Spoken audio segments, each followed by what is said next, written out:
Sofia Hayat அப்படின்ற ஒரு அக்காவை உங்களுக்கு தெரிஞ்சிருக்கும். அதாவது பயங்கர கிளாமரஸான ஒரு மாடலா இவங்க பாலிவுட்ல சுத்திட்டு இருந்தாங்க. சல்மான் கான் நடத்தின பிக் பாஸ் நிகழ்ச்சியிலாம் கலந்துகிட்டு இருந்திருக்காங்க.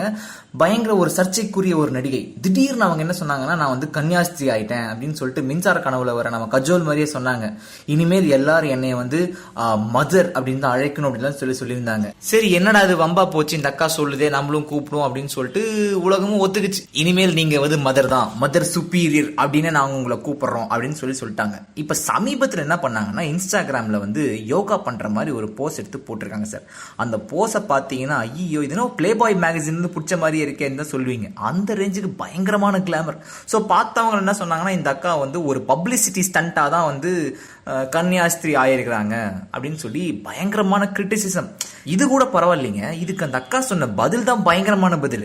என்னன்னா, ஏன் சார் பொண்ணுங்களை மட்டும் பயங்கரமா விமர்சிக்கிறீங்க, நான் அப்படி என்ன தப்பு பண்ணிட்டேன்? இப்ப பாபா ராம்தேவ் யோகா பண்றார். அவரு போட்டிருக்கிற ட்ரெஸ்ஸை விட நான் கொஞ்சம் அதிகமா தான் போட்டிருக்கேன். யோகா பண்ணும்போது அவர் போட்டிருக்கிற ட்ரெஸ்ஸை பாருங்க அப்படின்னு சொல்லிட்டு ஒரு பிட்ட போட்டாரு பாருங்க. ஐயோ, ஆனாலும் பாபா ராம்தேவ் பார்த்தப்ப ஆமாங்க, கொஞ்சம் கம்மியா தான் போட்டிருக்காரு. Oh my god. ஒரு நாள் நான் அந்த இடத்துல உட்காருவதை கொம்பாதே கொம்பனும் தடுக்க முடியாது. நான் ஒண்ணுமே செய்ய வேண்டியதில்லை. ஒண்ணுமே செய்ய வேண்டியதில்லை. நான் பாட்டுக்கு போயிட்டு மாதிரியே போயிட்டே இருப்பேன். ஒரு நாள் நான் எட்டு இருப்பேன், நான் மட்டும்தான் இருப்பேன்.